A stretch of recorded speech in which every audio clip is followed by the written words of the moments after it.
Merci à l'association qui m'accueille pour la deuxième fois, parce que l'invitation a eu beaucoup de plaisir.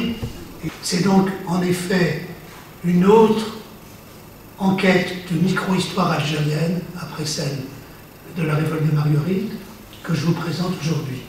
C'est ma façon de travailler l'histoire, c'est-à-dire de me concentrer sur un événement limité dans le temps et dans l'espace, une journée, comme on le dit en histoire des luttes politiques et sociales, qui se trouve, chaque fois que je m'y intéresse, parce qu'elle est quelque peu oubliée dans la mémoire, parfois n'a pas débouché sur une victoire, et faussée de ce fait par la légende officielle qui est écrite par les vainqueurs, bien sûr. Alors, c'est aussi la micro-histoire pour moi, une histoire qui conduit la recherche à hauteur d'homme pour faire la part du collectif et des individus, éclairer le caractère complexe, contradictoire des enjeux, des forces en présence et des positions de chacun. C'est une histoire qui ne peut pas se réduire à l'invocation des grandes forces en présence avec les bons et les méchants. Il y a aussi toutes les situations plus complexes. Alors ici, c'est le 2 août 1936. Une journée particulière. On pourrait même dire que tout se concentre dans le début de la matinée de ce vendredi, le 2 août 1936. Et s'y rencontre de façon inattendue un événement annoncé et 2 coups de théâtre. L'événement annoncé, c'est un grand meeting auquel est conviée la population d'Alger et principalement sa composante dite indigène. Chaque fois que j'emploierai ce mot, vous mettez les guillemets, de même que quand je dis musulmans, je les emploie sans les faire miens au sens juridique qu'ils avaient dans le droit colonial. Ce meeting est convoqué par ce qu'on appelle alors le Congrès musulman algérien, je vous en parlerai plus en détail par la suite, pour rendre compte des résultats de la délégation qu'il avait envoyée à Paris pour faire valoir les demandes de droit des musulmans par le nouveau gouvernement de Front Populaire dirigé par Léon Blum. Ce n'est pas un événement secondaire. Le rassemblement est prévu tôt le matin, à 7 h du matin, à l'extrémité du faubourg populaire de Bellecour, aujourd'hui Belouizdad, au stade municipal, qui est cette vaste enceinte construite en 1930 lors du centenaire de la colonisation, mais que les habitants de la Casbah connaissent bien, parce que c'est le lieu du football, un vecteur d'affirmation identitaire extrêmement populaire. Donc ça, c'est l'événement annoncé. 2 coups de théâtre interviennent de manière exactement simultanée en début de cette matinée. Premier coup de théâtre, qui est tout politique, c'est l'arrivée surprise de Messali Hadj, dirigeant à Paris de ce qu'on appelle l'étoile nord-africaine, j'en reparlerai, décidé à s'imposer comme orateur non invité au meeting du Congrès musulman. Il arrive par la ville d'Alger à 6 h du matin. L'autre coup de théâtre est d'abord policier. L'assassinat en pleine rue de la Lyre, au pied de la Casbah, du principal membre algérois du clergé officiel, à ce titre interlocuteur majeur pour le pouvoir colonial, le grand moufti intérimaire Bentali Amor Tikaou. Je n'aurai pas le temps de développer ce dernier point, bien qu'il ait pris un tour tout politique. le gouvernement général décide très vite d'imputer l'origine de ce crime à la principale figure des oulémas, les réformistes religieux, j'en reparlerai, à Alger, le cheikh Tayeb El-Oudbi, flamboyant prédicateur très populaire dans la population algéroise, même très populaire, et un important négociant de la Casbah à Basse-Turquie.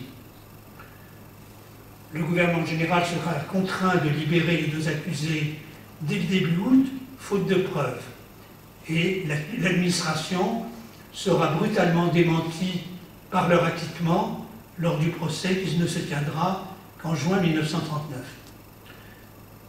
À ce moment-là, lors du procès, le jeune Albert Camus en rendra compte jour après jour dans Alger républicain et le caractérisera comme un véritable désastre judiciaire qui mit surtout en évidence les manipulations de témoins et l'usage de la torture dont l'accusation avait nourri tout son dossier.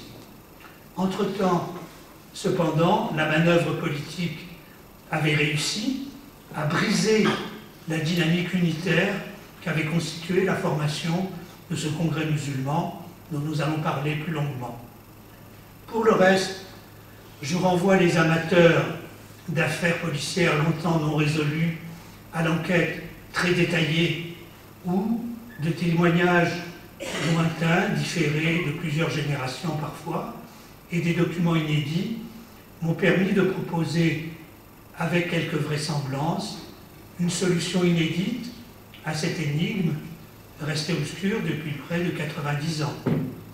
Et en réalité, je vous renvoie au livre, il s'agit bien d'un crime politique, mais resté totalement individuel et partant d'une impulsion d'un jeune militant peu réfléchi. Le Congrès musulman algérien se constitue le 7 juin précédent, 1936, au cinéma Majestic, comme vous le voyez dans l'image de gauche, devant 5000 personnes à Bab el-Oued, comme un prolongement algérien spécifique du Front populaire, en vue de faire valoir les revendications tant économiques que sociales et politiques des indigènes algériens. Il est porté par la dynamique politique et sociale qui, à Alger, a prolongé celle de la métropole. 3 députés de Rassemblement populaire ont été élus. Une vague de grève, souvent avec occupation, s'est développée dans la ville, le port et les faubourgs jusqu'au 14 juillet, c'est-à-dire bien après les accords Matignon qui mettent fin au mouvement gréviste en métropole, où travailleurs et manifestants d'origine musulmane et même un groupe de femmes en laïque, on l'a cité tout à l'heure, participent pour la première fois au cortège de la fête nationale. Alors, ce congrès musulman algérien marque une sorte de sommet du mouvement d'affirmation pluraliste des forces politiques indigènes qui s'était engagé depuis le début des années 30. Il regroupe en effet la Fédération des élus musulmans, qui dans la tradition des jeunes Algériens, comme ils s'appelaient avant 1914, s'est constituée autour du docteur Benjeloul, élu de Constantine, auprès duquel est déjà actif le jeune Ferhat Abbas, pharmacien de Sétif. Il s'agit de représentants de la petite minorité algérienne scolarisée, francisée, parfois diplômée, qui s'appuyant sur leur savoir professionnel et leur expérience des mandats locaux, défendent une extension progressive des droits civiques. Autre composante, représentée ici par les chers en tenue blanche, l'association des oulémas algériens, créée en 1931 sous la direction du cher Abdelhamid Ben Badis, lui aussi de Constantine, et qui se veut l'expression algérienne du mouvement international de l'islam, de la réforme, prônant un retour épuré aux sources de l'islam, tout en se conciliant avec une ouverture à la modernité. Mobilisé principalement en défense de la liberté de pratique de la langue arabe et du culte musulman, contre les multiples interférences et entraves qui mettent le pouvoir colonial, il se réclame d'une stricte ascendance arabo-musulmane de l'Algérie, que résume la fameuse formule « l'arabe est ma langue, l'islam est ma religion, l'Algérie est ma patrie ». Mais le soutien apporté, voire l'initiative prise par les oulémas de susciter la création du Congrès musulman algérien les amène à s'engager au-delà de ce terrain culturel et religieux sur un terrain plus directement politique. Le Congrès musulman algérien reçoit enfin le soutien de militants socialistes et surtout communistes, notamment d'origine indigène.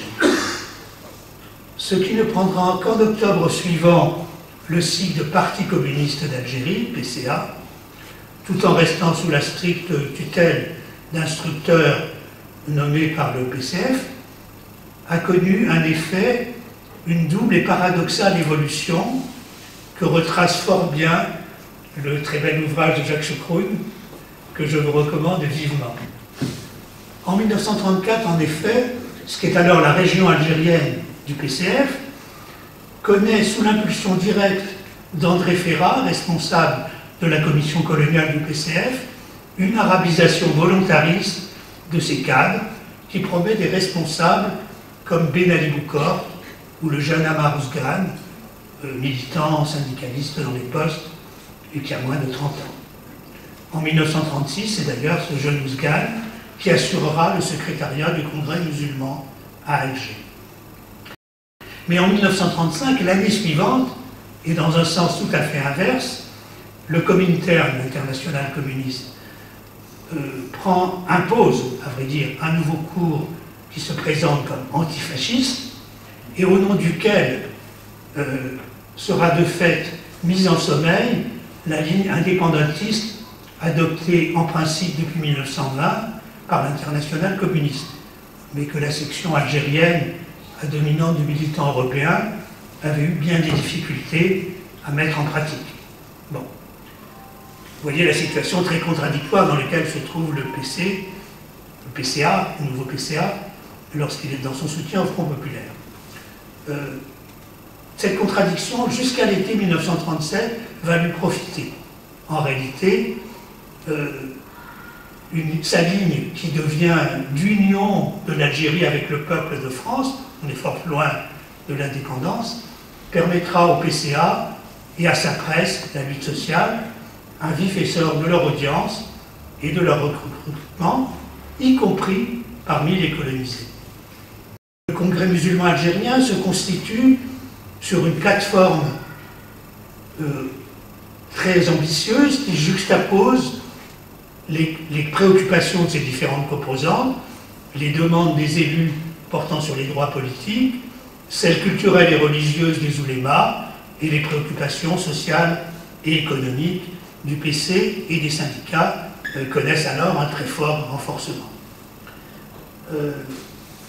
Ces diverses revendications visent bien les divers aspects de l'inégalité coloniale, mais elles sont placées dans la perspective politique non pas d'une émancipation de l'Algérie, mais dans une perspective se réclamant explicitement, ce sont les termes employés, du rattachement à la France, jugé plus protecteur de l'égalité des droits que le droit dérogatoire propre à une société coloniale. À son retour de Paris, le CMA présentera comme une conquête la promesse verbale obtenue du gouvernement de Front populaire d'une extension limitée du droit de vote au bénéfice de quelques 25 000 indigènes de plus, et considérera qu'elle pouvait être vue comme une étape, une première étape modeste vers le suffrage universel dont la plateforme se réclamait. Il est vrai qu'il ne faut pas sous-estimer l'importance de cette promesse pour autant. 25 000, ça ne paraît pas beaucoup. Mais ce qui deviendra à la fin de l'année le plan Blum-Violette faisait pour la première fois participer les électeurs musulmans au choix des parlementaires, sénateurs et députés, députés nationaux, abroger la séparation des collèges français et indigènes, sans plus exiger des nouveaux électeurs musulmans qu'ils abdiquent leur statut personnel musulman, comme devaient le faire jusque-là les peu nombreux naturalisés. Donc c'était l'ébauche d'une réforme civique assez considérable.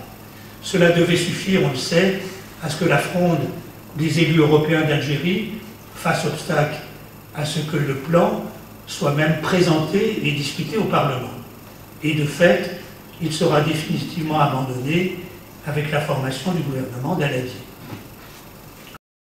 Pour l'heure, la foule indigène accueille à son débarquement quelques jours avant ce meeting la délégation revenue de façon triomphale.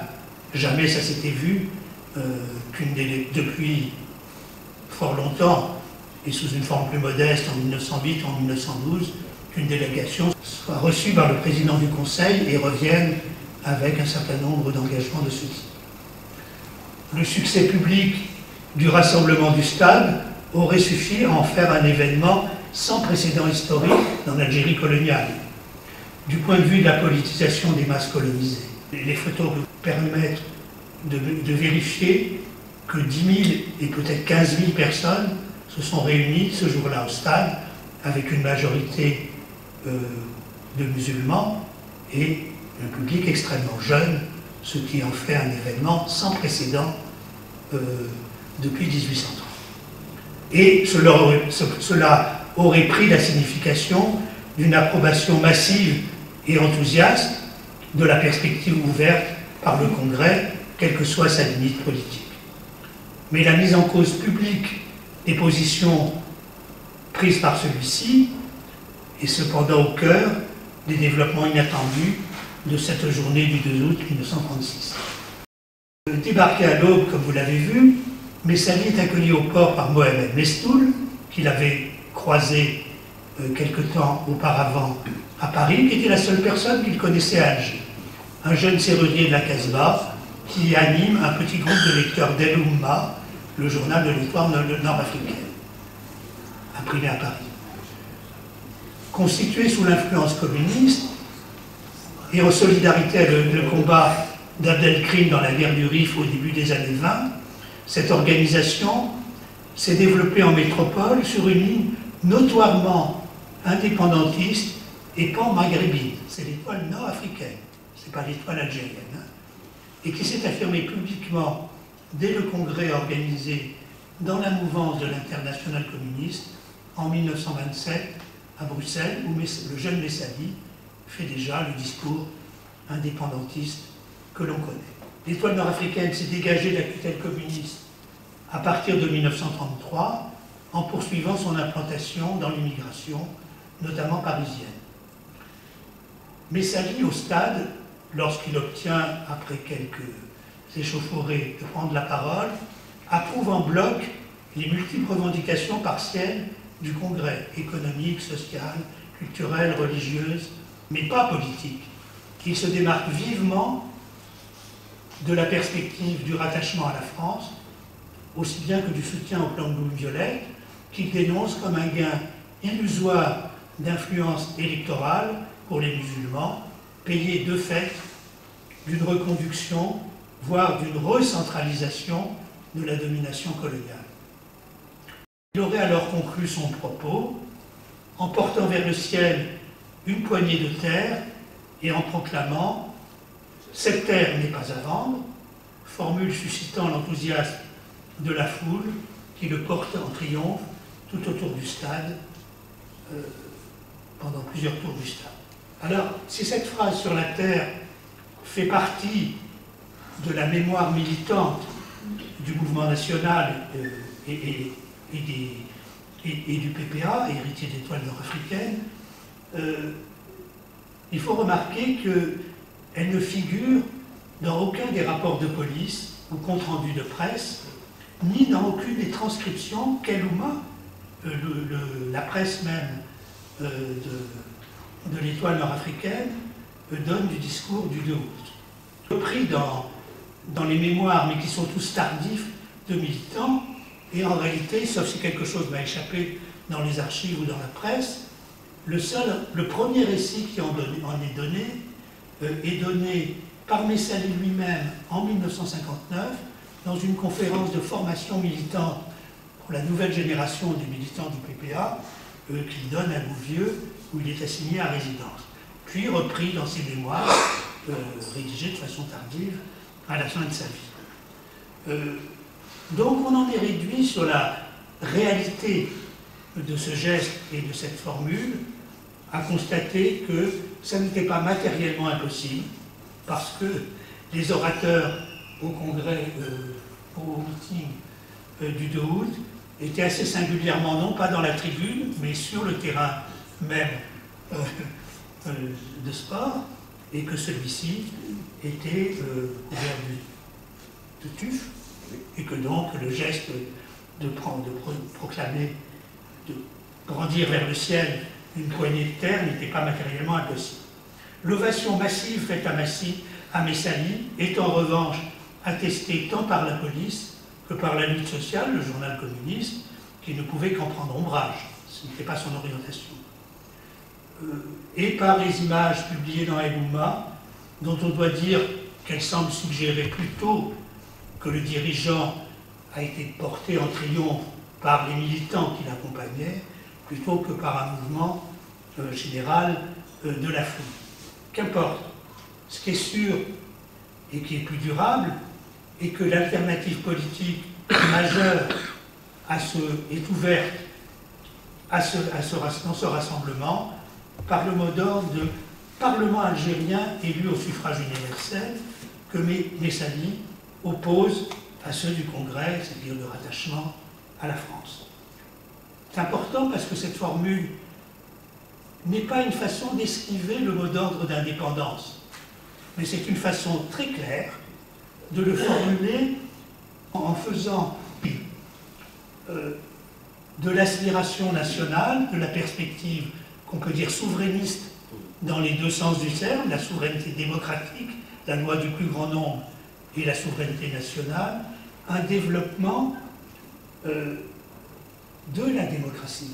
En se réclamant du suffrage universel sans distinction de race et de religion, le mot d'ordre donne à cette perspective souverainiste, nationale, une visée universaliste où la loi du plus grand nombre se concilie avec le respect inclusif des minorités ethniques ou religieuses.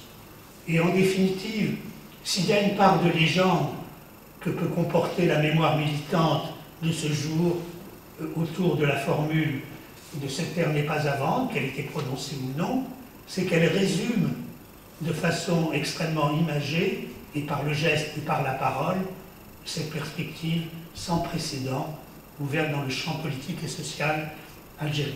Cette formule du Parlement algérien sera reprise dans toute la tradition du PPA, jusqu'à la formule de constituante élue sans distinction de race et de religion, qui est avancée lors de la grande réflexion sur les réformes algériennes de 1943 et de 1944.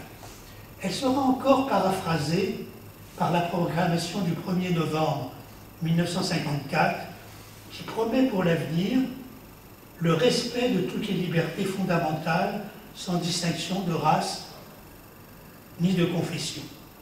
Formule qui, malgré tout, est tempérée immédiatement par l'affirmation qui suit immédiatement, au 1er novembre 1954, selon lesquelles le futur État algérien s'organisera dans le cadre des principes islamiques. Deux affirmations qu'il faudra trouver soit à concilier, soit à séparer en faisant le choix de l'une ou de l'autre.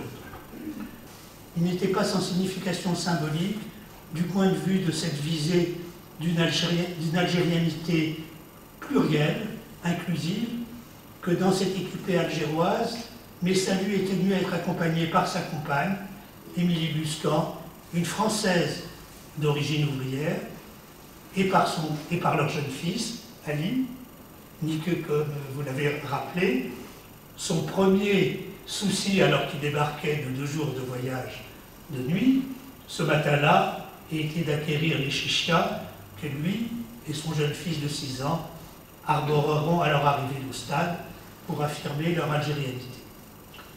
La percée stratégique majeure faite pour la première fois à une telle échelle de masse ouvre de façon décisive à l'implantation en Algérie même de l'étoile nord-africaine dans une concurrence croissante avec les diverses forces du Congrès musulman, Ouléma et PCA notamment. Le 2 août est suivi de tournées de Messali à Tlemcen, sa ville natale, et en Kabylie. Puis en 1937, le dirigeant décide de s'installer lui-même à Paris avec la direction de l'organisation. Celle-ci recrute alors de nombreux militants, le plus souvent très jeunes, notamment parmi les employés des tramways algérois et dans les ateliers de Bellecour et de Babel. Si cet essor ne se traduit que modestement aux élections municipales de juillet 1937, où les listes de rassemblement populaire emportent, ou PCA emporte tous les sièges, elle éclate au grand jour, aux grandes dames du PCA, lors du 14 juillet 1937. Les messalistes, qui forment un cortège indépendant des autres partis et des syndicats, où le drapeau algérien, alors vert et blanc, vous le voyez sur la photo, est pour la première fois déployé à Alger, et où l'index musulman, levé vers le ciel, symbole de l'unicité d'Allah, fait à sa manière écho au point levé du Front populaire. Vous voyez le jeune Ali Messali, l'index levé vers le ciel. Le PCA s'alarme précocement de cet essor du groupe exprimant l'aspiration nationale algérienne, alors que lui-même se distancie de sa précédente orientation indépendantiste. Dès février 1937, la direction du PCA obtient et soutient publiquement l'interdiction de l'étoile nord-africaine par le Front populaire. Puis après la rapide reconstitution de celle-ci sous l'appellation de PPA, Parti populaire algérien, mène pendant tout l'été une campagne de presse dans la lutte sociale, dénonçant celui-ci comme un prolongement du PPF français, le parti fascisant de Jacques Doriot. C'est-à-dire qu'il dénonce les indépendantistes comme des fascistes. Cette dénonciation prépare directement l'arrestation fin août 1937 de Messali et des autres dirigeants algérois du PPA et leur condamnation pour atteinte à la souveraineté française. Alors que le PCF, dans la foulée des procès de Moscou, avait dès juin 1936 exclu Ferrat, le responsable de sa commission coloniale, de ses rangs, le PCA engage l'année suivante, sous la conduite de ses nouveaux instructeurs français, l'exclusion de plusieurs militants n'acceptant pas cette rupture de la solidarité face à la répression. Ils ont peut être en désaccord avec le PPA, mais ce n'est pas à nous de soutenir leur répression par le pouvoir colonial. Parmi lesquels le jeune Albert Camus, qui avait adhéré 2 ans plus tôt au PCA et qui en était exclu en automne 1937. Cette attaque répressive contre le courant indépendantiste naissant n'empêche pas le renforcement de son influence, qui se traduit, alors que les dirigeants sont emprisonnés, lors de municipales partielles en octobre 1937, par un renversement spectaculaire à Alger du rapport de force électorale entre le PCA et le PPA.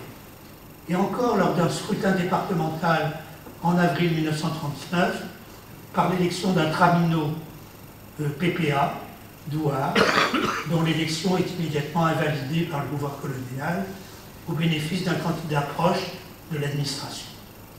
Depuis leur prison de Maison Carrée, les dirigeants du PPA réussissent alors à publier et faire diffuser 7 numéros d'un assez remarquable journal en français, dont le titre « Le Parlement algérien » marque la continuité politique avec l'orientation tracée en août 1936. Ce journal était introuvable, mais depuis que les chercheurs, dont moi-même, s'y sont intéressés, Vous pouvez le trouver sur Gallica. Vous trouvez la collection complète et il est fort intéressant. Cette continuité politique s'exprimera de nouveau dans le projet d'additif que Messali proposera au manifeste du peuple algérien de 1943 et dans les perspectives institutionnelles qu'il défendra l'année suivante devant la commission des réformes alors réunie sous la présidence du général Catroux. Moins frontalement conflictuelle qu'avec le PESCA, la relation de ce courant indépendantiste naissant avec les oulémas est porteuse de déconvenues immédiates comme d'ambiguïtés plus durables.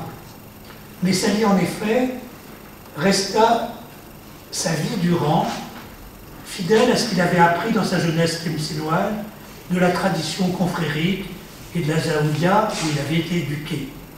Il ne s'engagea pas dans le combat qu'au nom de la pureté de l'islam, les oulémas poursuivaient contre les confréries. Il percevait en revanche comme un grave dévoiement politique de leur combat culturel et religieux que les oulémas aient pu souscrire à la visée générale du Congrès musulman et du rattachement à la France. Dès l'arrivée à Paris en juillet 1936 de la délégation du Congrès, il avait en vain tenté de persuader personnellement Ben Badis de ne pas persévérer dans cette démarche. De même, après le 2 août, après avoir ouvertement combattu la perspective politique du Congrès musulman, il multiplia sans plus de succès les propositions unitaristes de reconstituer sous une forme ou sous une autre un type de rassemblement musulman algérien permettant l'unité d'action avec les oulémas.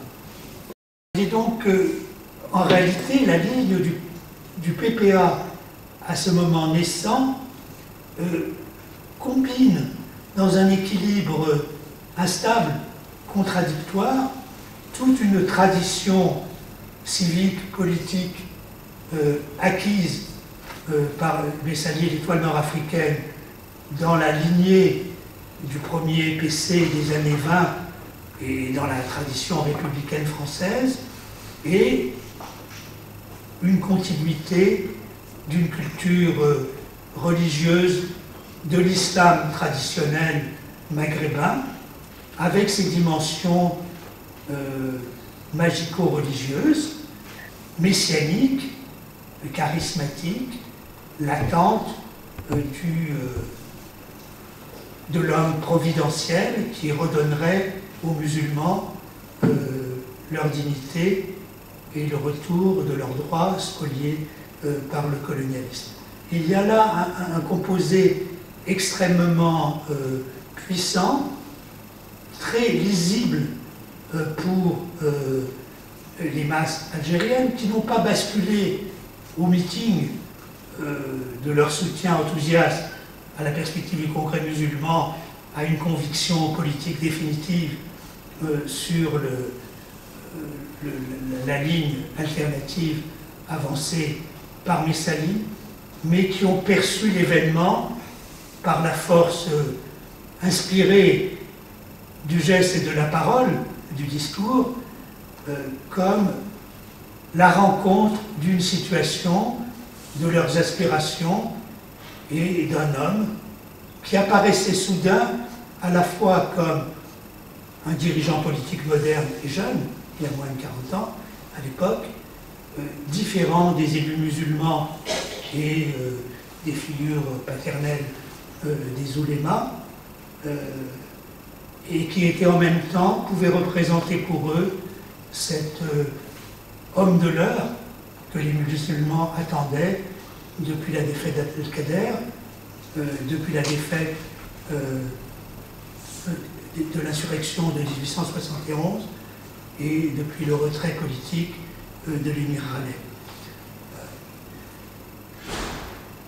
Malgré tout, cette double inspiration, ce syncrétisme instable et contradictoire entre tradition religieuse et culture civique moderne s'exprimera encore dans la grave crise qualifiée un peu rapidement de berbériste que connut le PPA en 1948, et jusqu'à nos jours, ne fut tranché par le FLN-ALN qu'en retenant dans la Constitution de 1963 une définition exclusiviste du nouvel État algérien, où le parti unique se conjugue avec la référence arabo-musulmane, devenant une composante organique de la définition de l'État.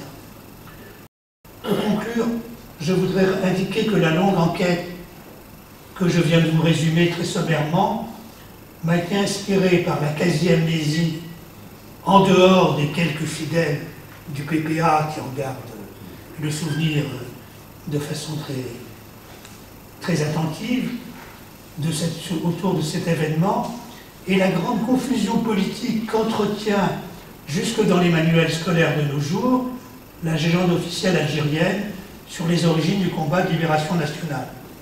Plusieurs facteurs se conjuguent à cet effet.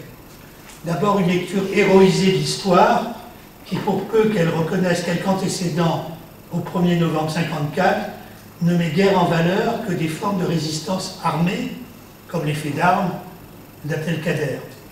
En revanche, une très grande réticence pour l'histoire officielle a évoqué l'intense maturation proprement politique des forces indigènes qui culminent au milieu des années 30 en combinant de façon assez remarquable la recherche de l'action unie et l'expérience des formes organisées du pluralisme. Il y a des associations, des partis d'orientation différentes qui ont pu tenter de se regrouper dans le Congrès musulman. Et puis il y a une volonté conjointe tant d'un État né du cours monopoliste, on peut dire, du FLN, que des oulémas ou des héritiers du PCA, de ménager le flou sur la réalité des positions alors prises par les diverses forces en présence, notamment sur la question nationale. La réalité du Congrès musulman, et ça n'est pas une tare, c'est que toutes ces composantes étaient encore dans une perspective assimilationniste de tendre vers l'égalité des droits dans le cadre de la cité française. Ça peut s'expliquer par l'époque, mais ça ne permet pas d'en faire, dès cette époque-là, des fondateurs de la perspective de l'indépendance, et c'était bien l'étoile nord-africaine qui a exprimé, à sa manière, cette alternative.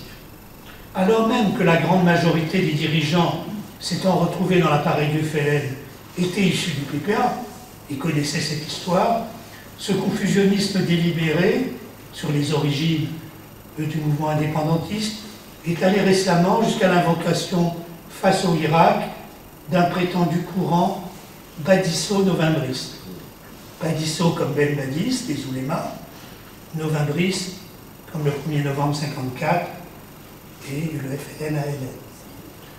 C'est une pure invention historique, qui dans son retour implicite aux années 30 voudrait faire des oulémas plutôt que du courant issu de l'étoile nord-africaine, la force native de l'aspiration indépendantiste algérienne, tout en imputant aux seuls élus musulmans, Fédération des élus, la responsabilité d'une attitude politique restant alors légitimiste à l'égard du pouvoir colonial.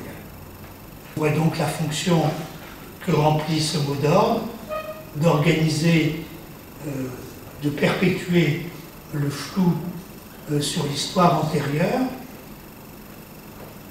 Et si elle réfise du tout au tout l'histoire de cette décennie décisive des années 30, cette formule est en revanche, et c'est là-dessus que je terminerai, révélatrice d'une forme de légitimation mutuelle, tant patriotique que religieuse, que s'y donnent les tenants actuels de l'appareil militaire. Si ce n'est pas disso-novembristes, alors leur combat et leur rôle dans l'État est justifié par l'onction religieuse, que ceux du courant islamo-conservateur qui sont replacés dans l'histoire comme des garants dès le départ d'une perspective nationale indépendantiste, ce qui ne fut pas la réalité, leur aliment ayant été relativement tardif.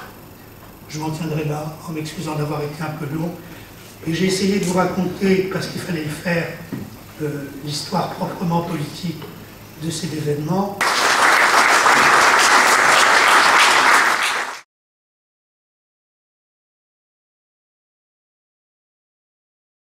Les légendes nationales ou les contre-légendes et les ressentis, les contre-histoires inspirées par le ressentiment sont toutes manichéennes et au fond on n'y apprend pas grand-chose, on choisit son camp et on croit avoir tout compris, alors que 132 ans de colonisation et 60 ans d'Algérie indépendante, c'est une société qui connaît des développements d'une grande complexité sur plusieurs générations et que si on veut les comprendre, il faut aller dans les détails. Le diable est dans les détails. Et c'est pas pour chercher le diable, hein, mais c'est pour essayer de comprendre comment une société traverse, se développe, des trajectoires individuelles. Si on ne fait pas ça, en plus, on perd la notion, on voit les grandes forces agissantes et on perd la notion de la responsabilité individuelle. Je veux dire, le colonialisme, c'est une société coloniale, c'est une caricature de certains points de vue. Bien évidemment, les choses sont tellement inégalitaires, tellement tranchées, tellement violentes, qu'il y a des grandes forces agissantes qui font l'histoire.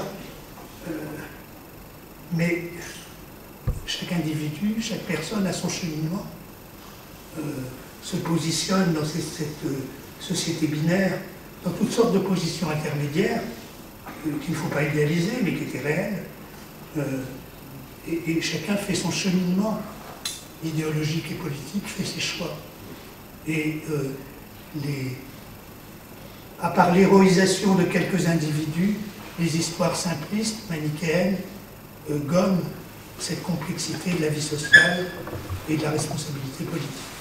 Alors maintenant, pourquoi chaque sujet a été choisi? Je me rends compte que dans les différentes micro-histoires que j'ai pu écrire, et ce n'était pas un choix conscient, ce sont toujours des micro-histoires de perdants. Alors ça aussi, ça pourrait s'interpréter, y compris psychiquement. Hein, mais, la révolte de Marguerite, ça a été écrasé et durement réprimé.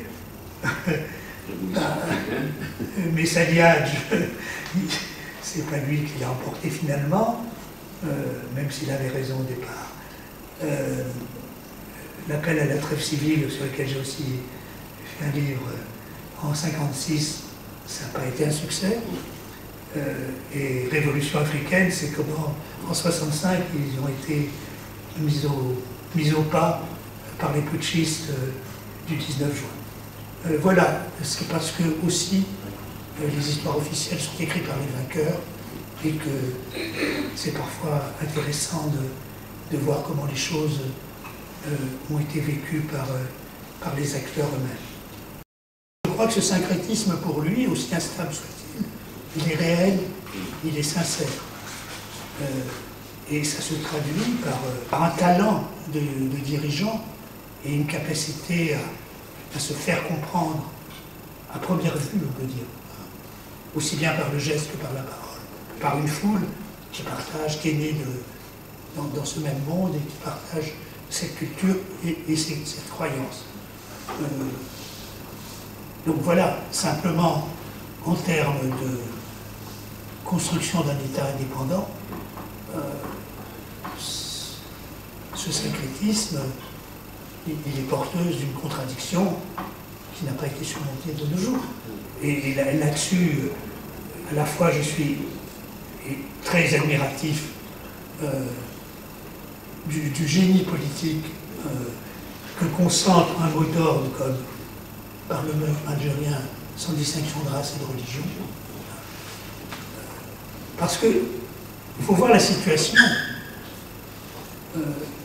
Le Front populaire a avancé un projet de réforme, le projet Blum-Violette, qu'on traite toujours un peu par le mépris en disant que c'était que 25 000 personnes. Et dont je vous ai suggéré quand même le caractère disruptif et peu acceptable par la classe politique européenne en Algérie. Et Messali pressant que ça, non seulement c'est une promesse, c'est une fausse promesse dans les deux sens du terme. Elle est fallacieuse et elle ne sera pas suivie des faits. Ce n'est pas possible. Donc, dire Parlement algérien et pas indépendance, ce qui par ailleurs aurait été directement la casse-prison, hein, c'est pas simplement une ruse, c'est le génie de reprendre l'aspiration, la promesse démocratique, là où le Front populaire est en train de devoir l'abandonner, pour montrer que pousser jusqu'au bout. Le droit des peuples à disposer d'eux-mêmes, c'est la démocratie poussée jusqu'au bout. Hein. Bon. Donc je suis extrêmement admiratif de la force ramassée et moderne et universaliste d'un tel mot d'ordre. Et en même temps, il s'exprime, là aussi, que la poignée de terre soit une légende efficace ou une réalité. Ça donne cette politique moderne, à cette politique moderne, une traduction immédiatement intelligible dans un symbolisme qui est partagé profondément, qui fait partie de l'éducation enfantine d'un jeune musulman de cette époque. Le symbolisme de la terre, le symbolisme de la main dans l'islam maghrébin, c'est extrêmement... c'est omniprésent, le geste. Qu'est-ce que concentre, qu'il soit réel ou pas, hein, le geste de la poignée de terre, se baisser, serrer le poing.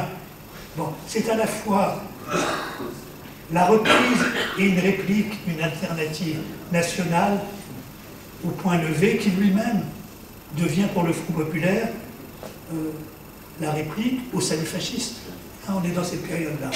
Donc il y a toute une série de positionnements par déplacement, par nuance, qui est extrêmement fort dans la situation de ce moment-là de l'histoire et de ce rassemblement qui, par son ampleur, est sans aucun précédent en Algérie. Hein. Là, c'est la rencontre par le geste, par la parole, par la force de l'intelligence politique d'une population, d'un moment de l'histoire et d'un homme. C'est une question très pointue sur un point qui est très peu connu des historiens. Il y a eu effectivement ce regroupement du Parti national révolutionnaire. C'était un micro-noyau de militants. Il faudrait à tout ce dont on parle ici, il faut le projeter dans la géographie sociale de la ville d'Alger. Le meeting a lieu au stade, à l'extrémité de Bellecour, Faubourg Populaire, un parti bicommunautaire, mais quand même à dominante européenne, et la Casbah. Le meurtre du Moufti a lieu rue de la Lyre, au pied de la Casbah. Donc, il y a eu, dans les années 34-35, la formation de ce noyau, se confondant ou s'opposant au petit noyau de lecteurs de l'Oumma, pour afficher une perspective nationale, nationale révolutionnaire. Il y a eu quelques articles, essentiellement nés d'entretiens avec des militants, comme l'ont fait la génération des historiens des années 80, qui ont eu l'intelligence de les rencontrer et de les rechercher à ce moment-là. De Omar Carlier. Je ne pense pas à l'anecdote là de Thorez en 1939 que le PNR avait la moindre raison d'exister encore à ce moment-là. Moi, je le perçois. Je ne suis pas du tout spécialiste de ce micro-parti, mais plutôt comme une existence très transitoire dans un moment que j'ai essayé de décrire entre 34 et 35. Ça va dans le même sens que l'arabisation des cadres du PCA, de faire apparaître parmi la composante indigène du PC un noyau à coloration nationale, disons. Et puis après, ça n'a plus de raison d'être lorsque le PC prend pour toute une période jusqu'à 1945 un tournant ouvertement tricolore, pour dire les choses, antifascistes mais tricolore. il n'a plus besoin que subsiste un tel. Donc, quand Thorez vient en février 1939, c'est là qu'il fait le discours qui est un génie de la rhétorique, hein, de la nation en formation. C'est vraiment une formule dans laquelle tout le monde peut retrouver ses petits. Il a dit nation, c'est-à-dire qu'il parle d'une nation algérienne, qui ne se coupe pas donc totalement du mouvement national naissant, mais en formation. Donc la formation, ça peut durer le temps qu'on juge utile. Hein. Ça pouvait l'amener à choisir Bellecour plutôt que la Casbah ou Boualem plutôt que Mestoul. Ce que je voulais dire, c'est que la personnalité de Mestoul est très importante parce que c'est le seul des lecteurs du petit noyau de lecteurs d'Oulma qui se réunissait dans un sous-sol de café du quartier des Tournants au Vigo, avoir eu l'occasion de faire le voyage à Paris et d'avoir rencontré Messaline, et c'était littéralement le seul que Messaline connaissait lorsqu'il débarquait du bateau. Donc son rôle dans l'histoire ne se limite pas à ça, mais est essentiel d'avoir fait le relais, hein, avant le développement, vers le développement en propre de l'étoile nord-africaine puis du BPA en Algérie même. Lié, qui est l'historien dont on parle, qui est un de ceux qui a recueilli le plus, avec Calisso, de témoignages tardifs de militants de cette période,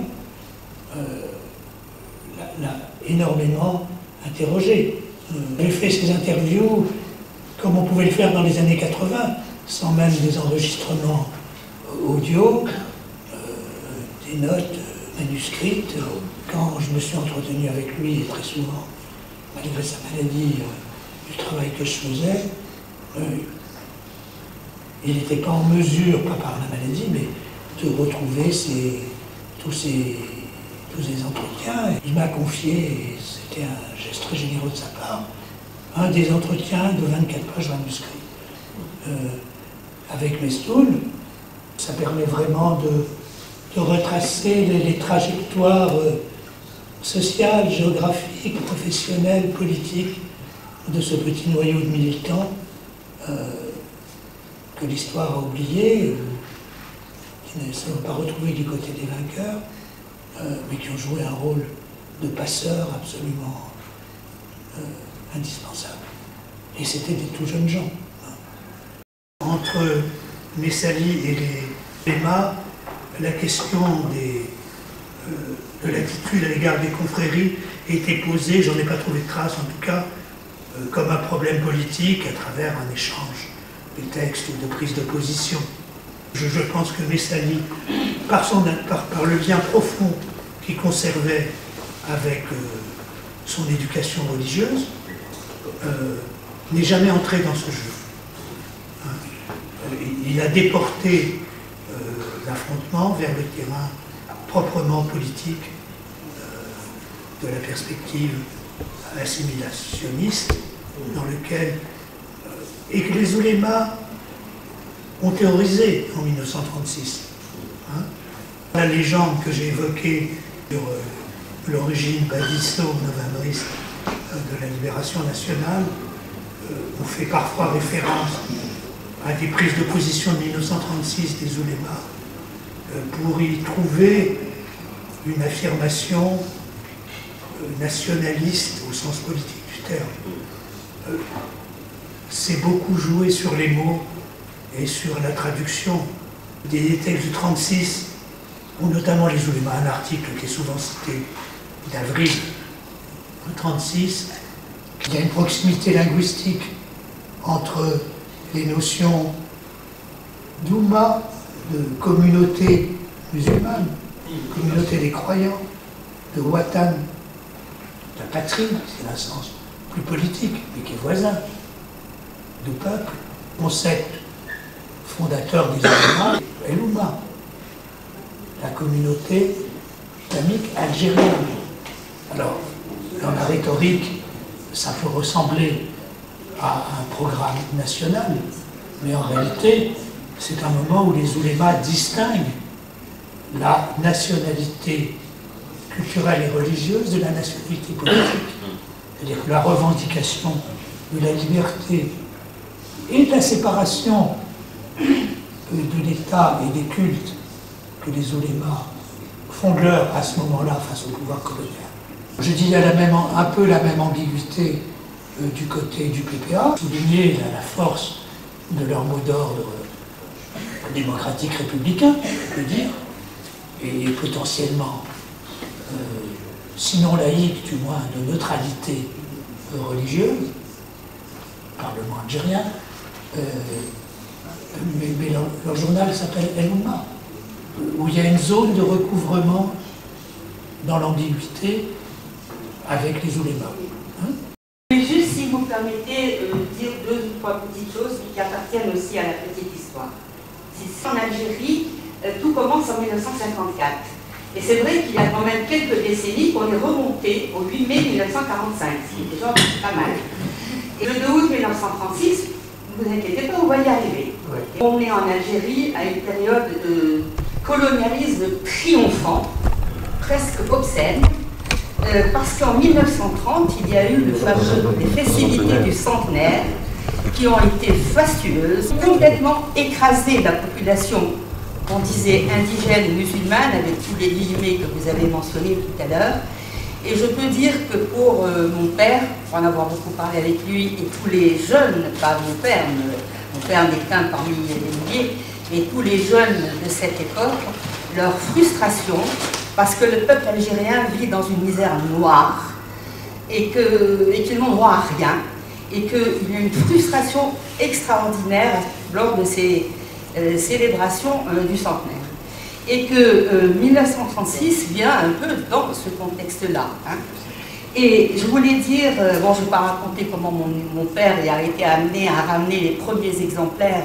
Mon père a fait son premier voyage en France après le service militaire, parce que des amis, il s'était fait des amis français, comment on dit, français métropolitains, qui l'avaient invité à venir en France métropolitaine.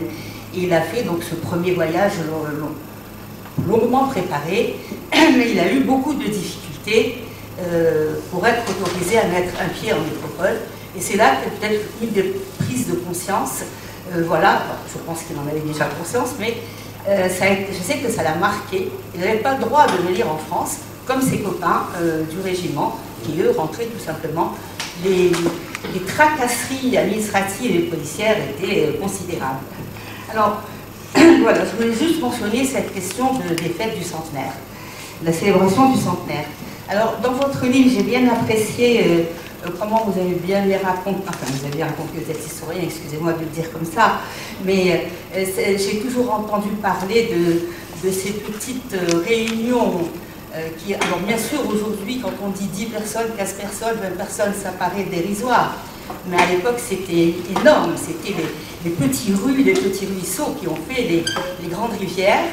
Et les petites rencontres dans les cafés, puisque mon père a été le premier à Alger à rapporter les premiers exemplaires de la publication El Oumma, qu'il a distribué dans les cafés, le petit café de Montpensier, que vous avez mentionné, les petits cafés d'Alger. Et aussi dans les clubs sportifs, parce que tous ces jeunes militants étaient très investis. Ils n'allaient pas dans les groupes de sport pour faire figuration, ils étaient eux-mêmes très investis dans le sport, dans les sports qu'ils pouvaient pratiquer, la place qu'on leur laissait, qui était, pour Alger en tout cas, bon, le football partout, et la natation, parce qu'ils nageaient dans la baie d'Alger. Mon père a été champion de natation d'Alger, voilà, pour la petite histoire. Et je sais qu'il se régalait à plonger, il n'avait pas grand-chose, mais ils avaient au moins la baie d'Alger, et ils nageaient et rivalisaient en natation. Et alors, je voulais juste vous dire une petite chose, à côté du sport et de toutes ces tous ces petits espaces où ils pouvaient se retrouver, s'organiser et faire germer cette lueur et ces premiers balbutiements, cette idée d'indépendance, qui était très audacieuse à l'époque, puisque vous avez bien expliqué comment le Congrès était bien loin de tout ça, c'est qu'ils organisaient aussi ce qu'on appelait, nous, As-Qaha. Alors pour les personnes qui comprennent l'arabe, vous comprenez As-Qaha. L'As, c'est la fête familiale. Mariage, fiançailles, comment on dit, circoncision. Alors, quand on avait, bien sûr, ils profitaient de ces occasions-là pour organiser des mini-meetings nationalistes. Ils allaient dans ces fêtes familiales qui étaient largement élargies, puisque chez nous, on n'est pas obligé d'être de la famille pour venir, on ne compte pas le nombre de convives. Donc ils venaient nombreux, et c'était des espaces où s'est développée la pensée indépendantiste, l'idée de nation, en fait, toutes les idées de ces militants. Et alors, Qaha, pourquoi Qaha? Qaha, c'est le sol, le carrelage, si vous voulez, parce qu'il n'y avait aucun fondement. Il n'y avait ni mariage, ni fiançailles, ni circoncision. C'était juste des occasions pour se rencontrer et discuter. Et il fallait, comme ils étaient quand même très surveillés par la police, par les forces de police, il fallait bien ruser avec la police. Ça, c'est juste pour la petite histoire. Alors, si vous permettez juste une deuxième chose que je voulais mentionner, quand Messali vient, ramasse le... Alors, vrai ou non, pour moi il est vrai, parce que mon père m'a toujours dit que Messali a ramassé la poignée de terre, donc moi je suis sûre qu'il est vrai, bien sûr. Mais bon, l'historien peut bien sûr en douter. Mais je voulais dire une chose, c'est quand Messali est venu, cette visite n'était pas du tout improvisée, elle a été longuement réfléchie, préparée au niveau de Messali lui-même et de son couple. Et je voudrais évoquer ici la figure de son épouse, Émilie Buscan, qui a joué un rôle énorme. Alors bien sûr, on dit derrière les grands hommes, je cache une femme, bien sûr, mais là c'est vraiment authentique. D'ailleurs, il y a un roman qui a été publié à Alger, écrit par Mohamed Belchikou, La Parfumeuse, voilà, pour ceux qui l'ont lu, La Parfumeuse, donc c'est l'histoire romancée, où il raconte bien le petit couple, Messali et son épouse, dans leur petit appartement à Paris, qui réfléchissaient à ces questions extrêmement importantes et profondes et qui définissaient la stratégie à adopter. Donc, hommage à Émilie Buscan, qui a joué un rôle important, notamment parce qu'elle a dessiné le premier drapeau de l'Algérie. Le drapeau vert et blanc que nous connaissons aujourd'hui a été dessiné par Émilie Buscan. Non, pas cousu. Elle a été dessinée, conçue, réfléchie, pensée, conçue et dessinée. Elle ne l'a pas cousu. Voilà, je pense que j'en ai assez dit. Merci beaucoup. Merci. Encore. Ça va.